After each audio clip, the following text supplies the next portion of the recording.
Can you please introduce yourself and what you do, as well as your connection to the Acorn Foundation?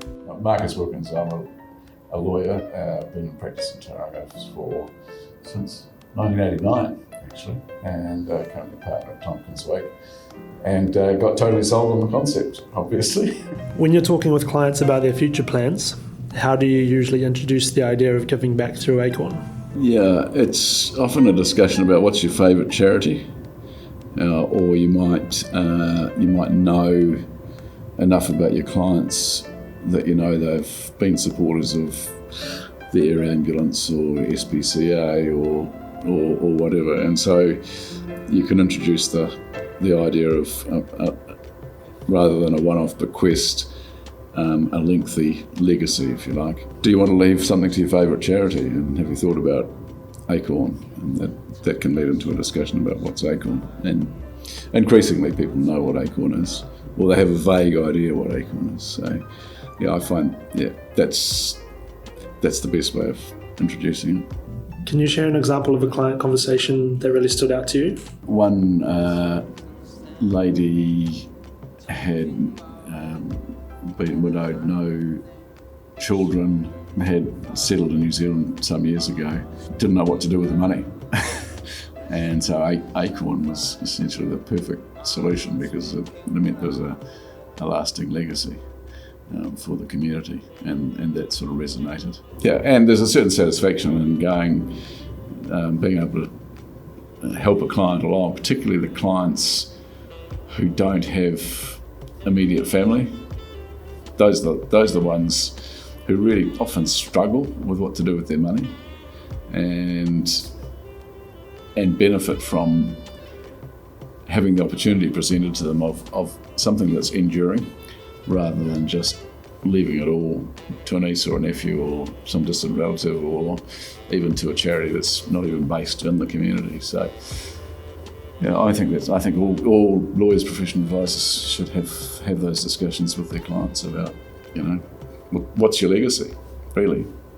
What do you've created some wealth, what's your legacy with it? What kinds of questions do clients typically ask you when the topic of philanthropy or leaving a gift to Acorn comes up? Who's behind it? How long's it been running? How much are the admin costs? People going to charity are often a bit sceptical about the money getting to the destination. So, there's an advantage for Acorn in that. And how much flexibility have we got? But often it's easier if the client's interested to actually direct them to the Acorn website, or set up an interview with one of the Acorn team. It's easy to push something when you actually believe in the concept. So.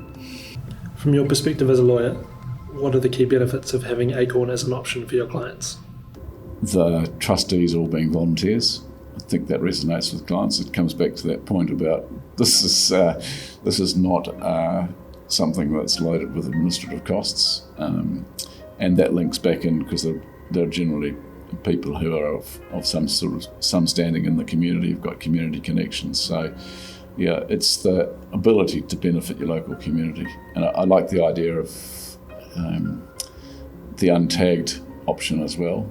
And so I try and encourage clients not to leave their entire fund solely to their preferred charities, but to leave some untagged for Acorn to distribute based on need.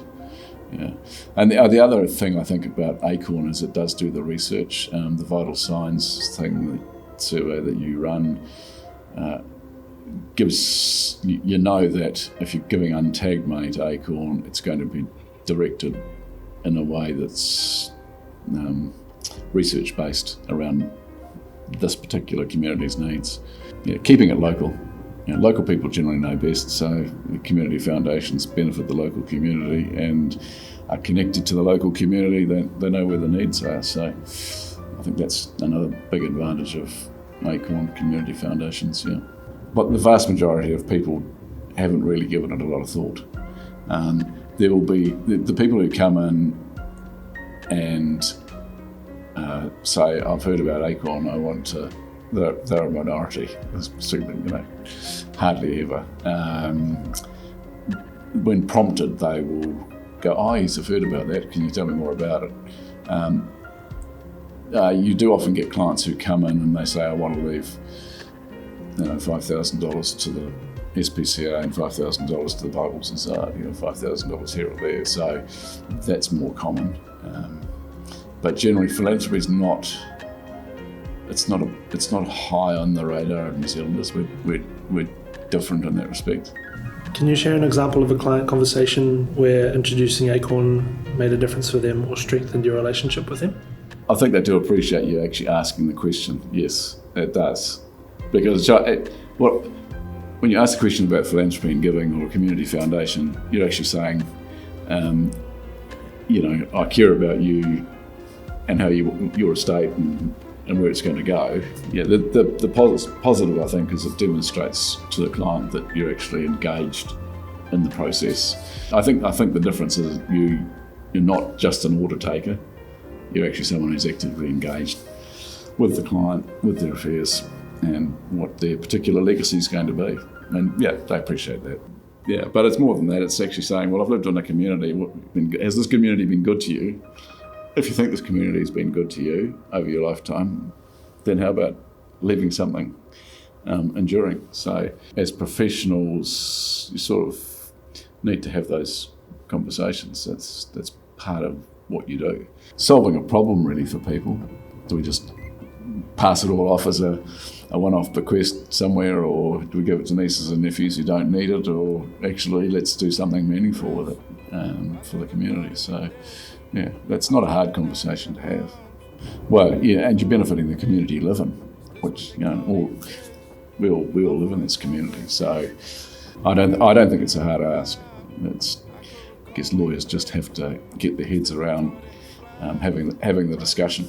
It's about saying, have you got any bequests? Do you want to leave a legacy somewhere? If you've got a favourite charity, here's another thought. Have you thought about community foundations? So.